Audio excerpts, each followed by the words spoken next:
Welcome back, America. We're here with our friend Peter Schweizer, one of the great investigative reporters, and nobody has done more to expose the Joe Biden crime family than Peter Schweizer over the years, with his writings, his books, his appearances, among other places here on this program. And Peter, there you watch as Joe Biden systematically undertakes the greatest cover-up, really, in governmental history. A senator, vice president, president. People used his office, his name, his position to make millions, to shake down foreign governments, even enemy foreign governments. And then he pardons his son, which effectively is pardoning him. And then you have these preemptive pardons of the immediate family. It must be fun at Thanksgiving. The next Thanksgiving, they're all going to stand there and, they'll sit around with the turkey and they'll thank God that Papa Bear pardoned all of them. What do you make of this? You, more than anybody else, should have a very fulsome view of this. Yeah, Mark, I think that these pardons are the single most corrupt acts of any American president in U.S. history. And I don't say that lightly. I say that because what we're talking about is a level of corruption that involved tens of millions of dollars going to the Biden family and what the sources of those funds are. This is not some, paving contractor back in a congressional district paying off a congressman. That's bad enough. These are foreign governments. These are foreign adversaries. And the problem is that the Bidens have now globalized corruption. They've created a situation where American politicians can effectively be bought off by our foreign adversaries. And that's what happened with the Clintons. That's what happened with the Bidens. The three countries were China, Russia, and Ukraine, all of which are highly corrupt, all of which who wanted something from Joe Biden as vice president and as president, and who got those things from this president. And you're quite right to point out that these pardons are of his family, but they are effectively a pardon of him. Because there is really no way to investigate or to prosecute Joe Biden for this influence peddling scheme if all the family members who he did it with are now let off the hook legally, which is what these pardons do. It's not that he thinks Donald Trump will come after them.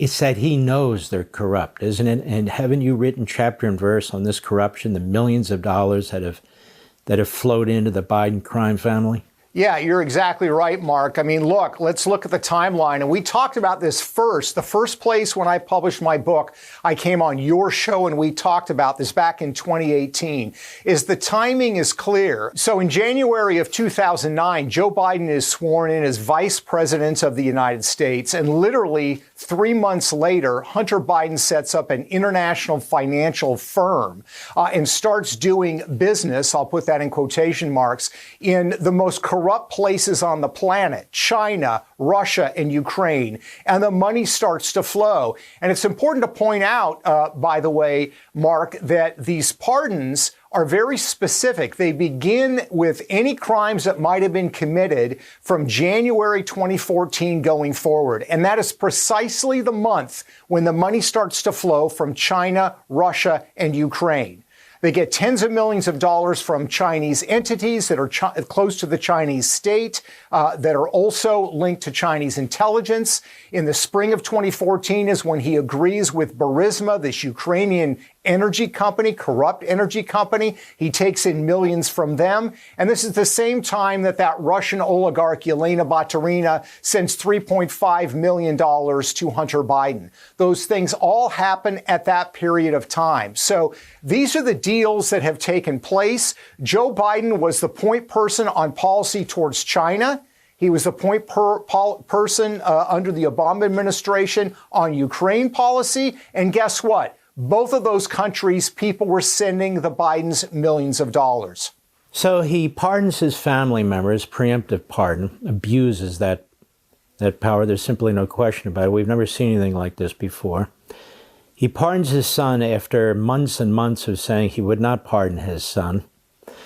He realizes that they're going to be on the hook if there's a serious investigation into the Biden crime family. But doesn't that also tell us another thing, Peter Schweizer? And I want you to address this as soon as we return, that he was very comfortable. He felt protected with Merrick Garland at the helm of the Department of Justice, with the U.S. Attorney in Washington, D.C., with the head of the criminal division of the Department of Justice.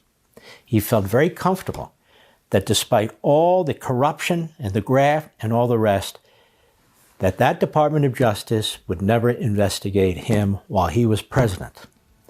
But he did unleash it against his political opponent.